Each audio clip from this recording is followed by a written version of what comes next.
Folks, welcome into That Betting Show for April 2nd, 2019, your one-stop shop for all your sports betting needs. Yesterday was April Fool's. You might have had an April Fool's joke played on you if you bet that Miami Heat-Boston Celtics game. Let's get right into it. He's Teddy Severance. Give him a follow on Twitter at Teddy_covers. I'm Donnie Seymour at Right Side VP. To the NBA we go.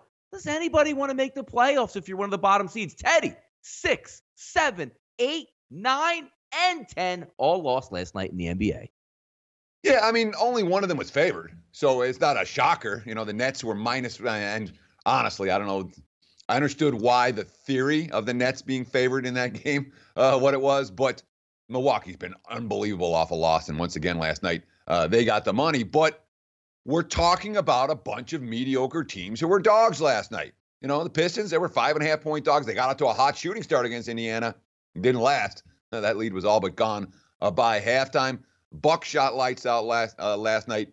And you talked about the Heat. Miami got the money. Man, I'm running good this week. What am I going to say? You know, when you're cashing lucky tickets like I did with Virginia over the weekend, like I did with Miami and the meaningless 3 at the buzzer last night, you know you're running good. But, you know, Magic didn't have a good game in Toronto. The Hornets, they're not even fighting for the playoffs anymore. They got waxed. Well, they didn't get the cover in Utah.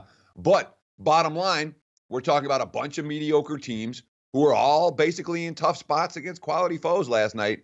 6, 7, 8, 9, 10. They all go down in the Eastern Conference NBA. Teddy, quick question on the NBA. When we're taking a look, because I love the NFL season, especially Week 17, because it's one of the few weeks that actually teams tip their hand where this quarterback's not going to play. I'm going to pull my starters. We're going to go back and forth with this. But in the NBA, when you take a look at last night, one of the key things I always like to say is, you know, these teams are fighting for playoff position. But just because you want and need the win more than the other team doesn't necessarily mean not only do you win the game, but you can even cover these games. Taking a look down the stretch in the NBA, your thought process behind betting some of these teams that need to get in versus some teams that are looking to maybe rest up for the playoffs. This is one thing I will say without a shadow of a doubt about the last, because really we're looking at the last, 8 days of the NBA season, 9 days of the NBA season right here. Final game, regular season games are next Wednesday.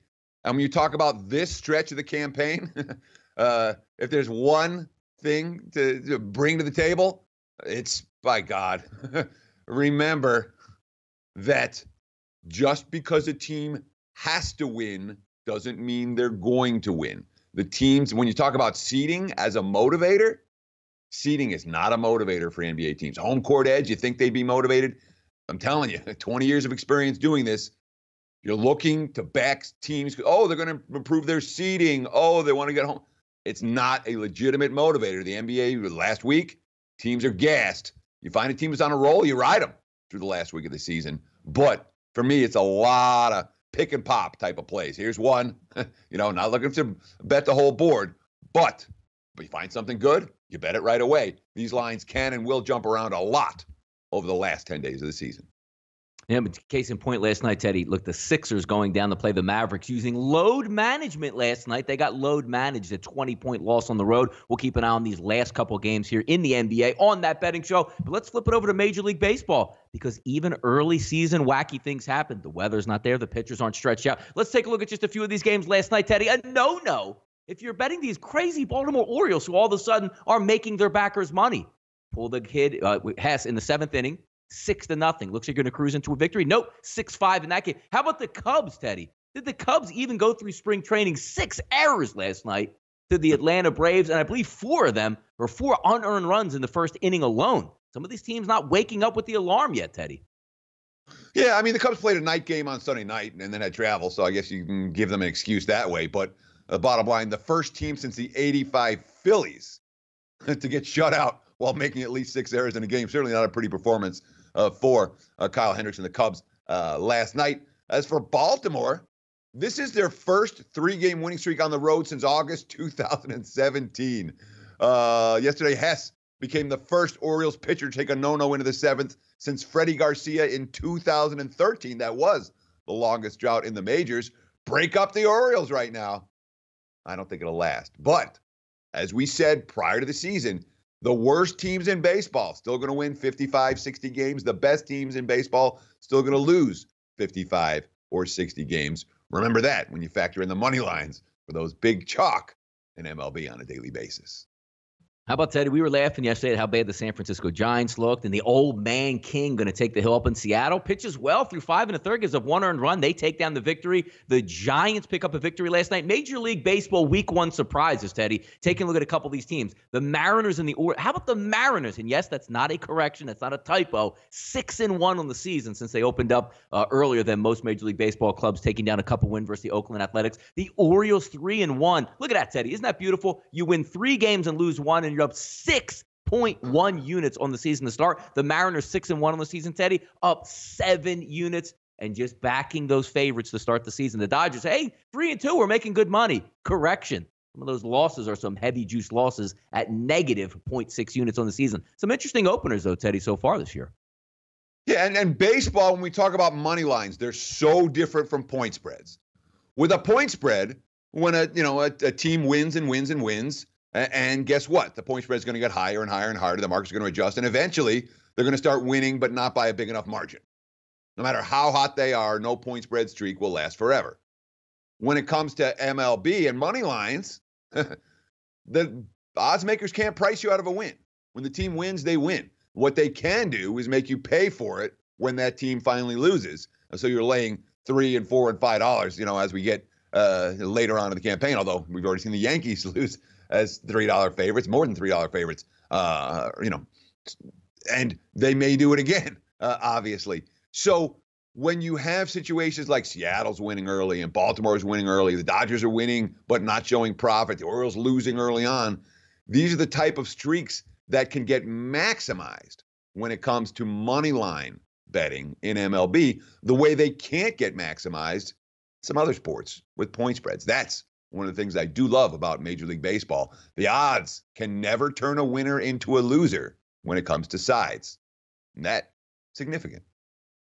Segue right into it perfectly, Teddy, just like a professional. SBRodds.com is exactly where you want to be during Major League Baseball season. If you think the spread's changed during football to 3.5 to 3, and you're watching and saying, oh, a half-point movement, get ready for Major League Baseball season. If you haven't bet or done that yet, it's a lot of fun, but certainly start with SBRodds.com right there at sportsbookreview.com. Overnight line movers.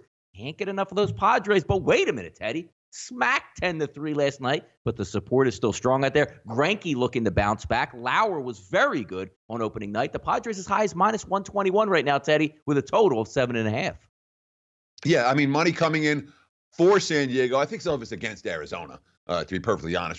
Zach Greinke had a very rough opening day, to put it mildly. And we're talking about a pitcher with an enormous home road dichotomy during his tenure in Arizona. He's been dominant at home.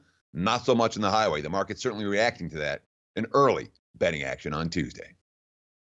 Vargas, how about this, Teddy? Usually I think of Jason Vargas, I just think I'm getting rocked out on the mound, but he actually had a decent close to the 2018 season and taking money. Now, look, they're playing the Marlins. The Marlins at home, obviously not the best baseball team. You saw Don Mattingly last night, really upset with some calls going late, and used the term, I believe, Teddy, something to the effect of, look, we know we're going to be bad, or everybody thinks we're going to be bad. No need to pile on. Vargas, you're Urania today down in South Florida.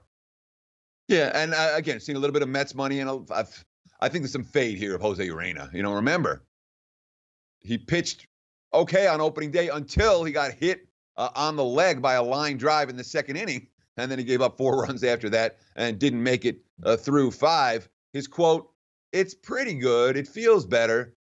I just need a kind of complete workout like I do my routine all the time after I pitch." So everything was fine. It was a little swelling. The market's concerned Urena will not be at 100% today, hence the money coming for the Mets and Vargas this evening. Teddy, Nuggets. We're going to talk about this game in just a few more moments, a little bit more in depth. But one interesting thing that caught my eye this morning, opening as high as a total of 222, Teddy, now dipping down to 219.5. Warriors favored by 8. Going to be a good game tonight. Yeah, questions about Jamal Murray, Denver's point guard, and really one of the most underrated players in the league. You want to talk about maybe the most underrated player in the NBA this year? You can make a case for Jamal Murray being that guy. He's banged up, still he's been upgraded to probable. I'm not convinced the markets think he's going to be 100% this evening. And when without your point guard, you expect the total to go down, or your point guard's banged up, you expect the total to go down. And for certain, the market's expecting some playoff intensity for this ball game. Playoff intensity equals totals getting bet down. That's why we've seen the under money on the Nuggets and the Warriors. Watch what you bet here on That Betting Show for April 2nd, 2019. Let's get right into it, Teddy. Good game tonight, man. Top seed up in the air for the Western Conference foes, the Nuggets and the Warriors. Look, trying to jockey for position. Is it the end-all be-all to get the top overall seed? No, but it's nice to have that advantage because if it does end up with these two teams playing each other, you certainly want the home court advantage for either team. Warriors favored as high as 8.5 this morning, total of 219.5. Money line split plus 300, minus 380. If we take a look at the Nuggets, Steady, 39-27 against the spread in the season, 10-11 against the spread as a dog, and 8-10 on the season as a road dog. If you look at the Warriors, same moniker, Teddy. It doesn't change, it seems like. 32-43 on the season against the number, 14-22 as a home favorite, and 7-10 against the spread versus Northwest Division foes. Yeah, my first gut reaction here was to take Golden State in this ballgame. Denver's struggling right now. They failed to reach 100 for their last 5 ballgames. Their point guard is banged up. The team has lost a little bit of their mojo. And I mean, we really saw it the other night when the Wizards came out and ended up pulling the outright upset in Denver. One thing we haven't seen from the Nuggets is a lot of losing streaks. They've been pretty good coming off a loss, and they haven't been getting. They had some problems with Golden State.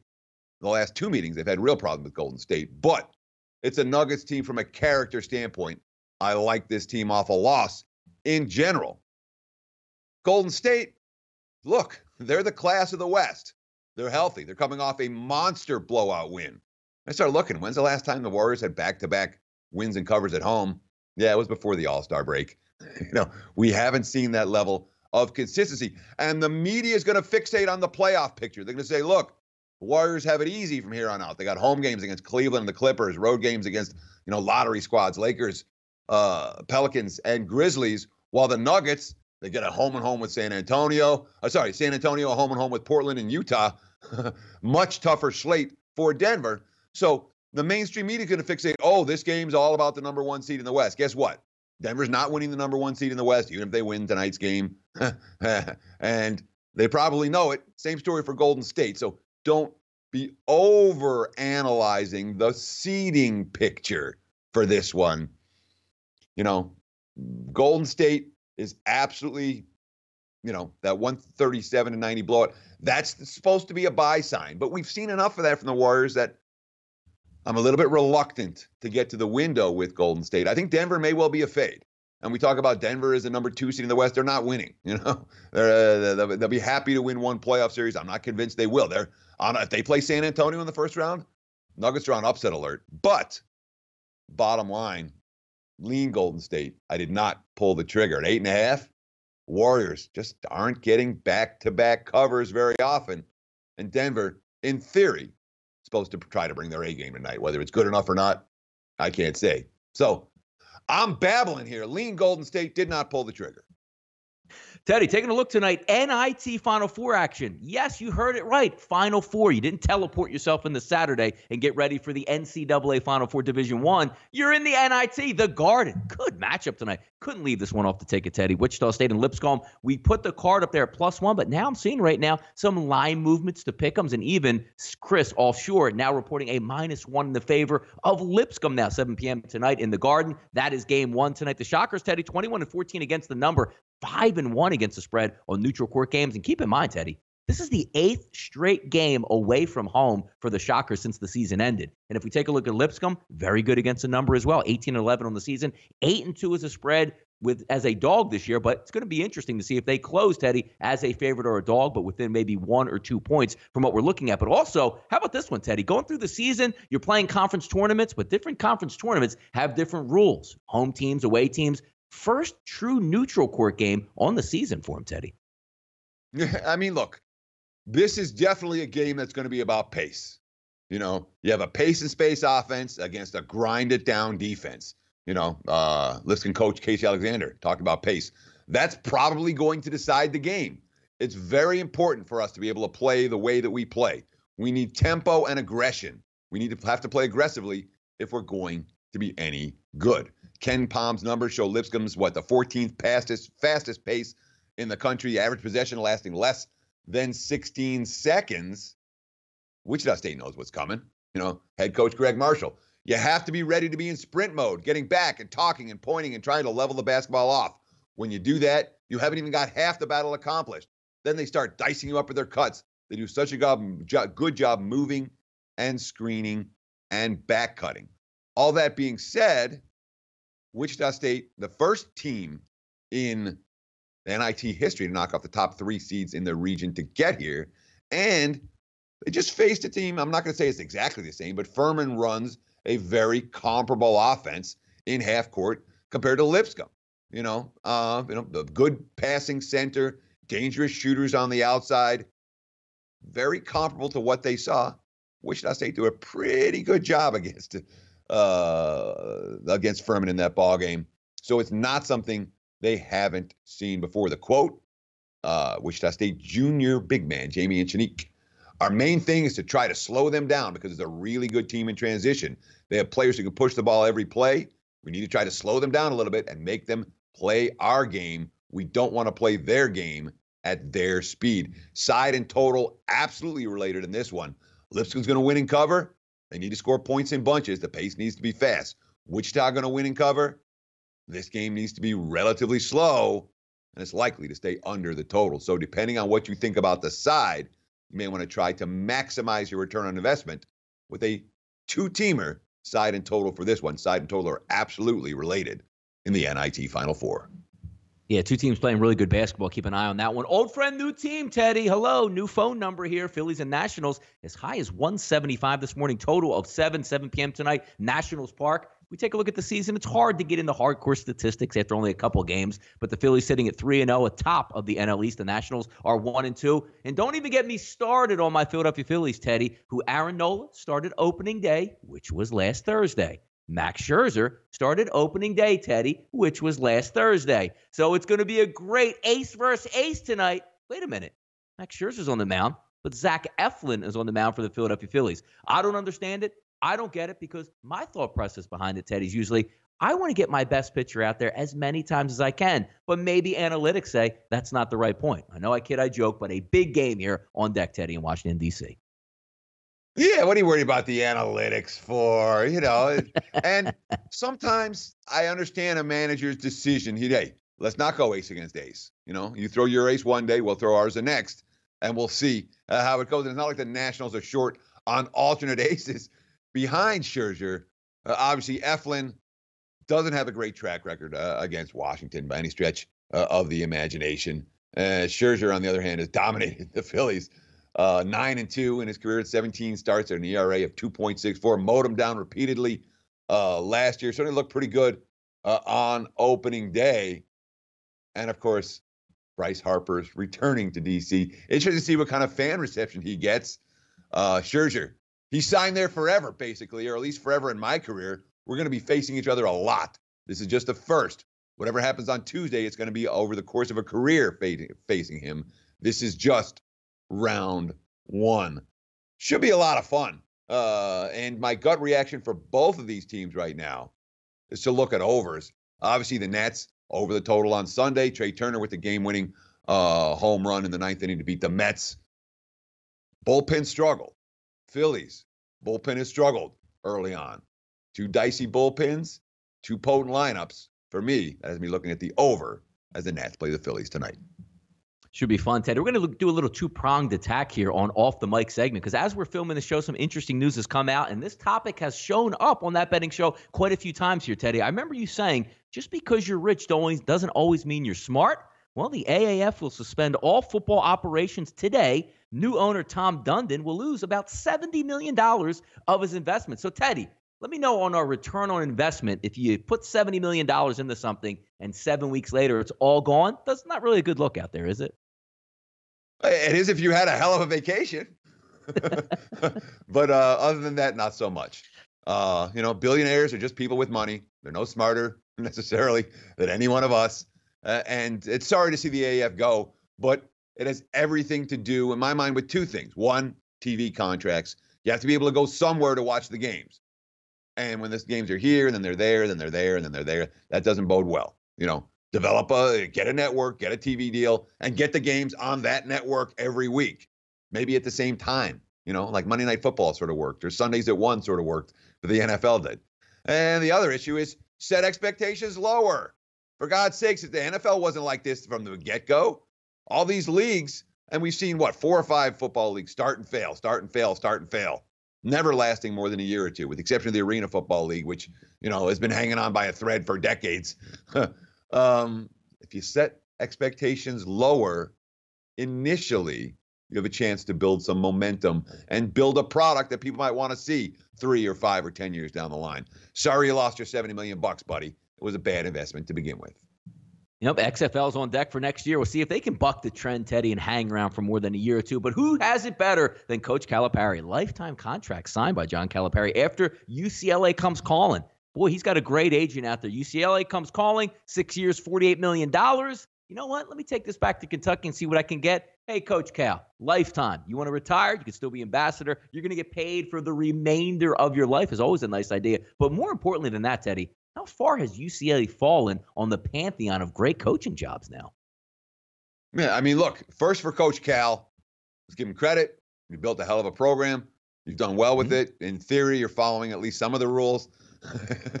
And you deserve that. If I'm Kentucky, I have no problem making that commitment. If I'm Coach Cal, I have no problem taking it. So kudos to Calipari and the Kentucky Wildcats. We expect them to be national championship contenders every year moving forward. As for the UCLA job, forget UCLA. The whole Pac-12 is, I'm not going to say in shambles, but this was an ugly, ugly year for the Pac-12 basketball. And the UCLA job, which was, this is a Bruins team. They were playing in Final Fours, 3 straight Final Fours last decade. It's been a while now, since the Tyus Edney years for the Bruins. Apparently, and it's not apparently, it's very clear. The top-notch coaches don't want the UCLA job. And UCLA's probably better off without one of these guys. I don't think they need a name coach. They need a worker. They need a recruiter. There's a chance Bruin basketball isn't going to sink much further than it already has, but am I confident that UCLA is going to be back? Whatever, are they going to make the right hire and all of a sudden 3 years from now we'll be back to competing for Final Fours? I wouldn't count on it. Oregon, Arizona, probably ahead of the UCLA job in the pantheon of Pac-12 jobs right now, and the Pac-12 conference as a whole wasn't pretty in football or basketball this year. They're another league in need of a better TV deal. Put a notch in our belt, Teddy. The AAF, with their suspension of football operations, that betting show has lasted longer than an entire football league, and that's going to be the case for many, many more years here at sportsbookreview.com. Thank you for tuning in for April 2nd, 2019, your one-stop shop for all your sports betting needs. He's Teddy Safransky. Give him a follow on Twitter at Teddy_covers. I'm Donnie Seymour at Rightside VP. One step closer to this weekend's Final Four. We'll get you going tomorrow, Wednesday. Thanks for tuning in, folks.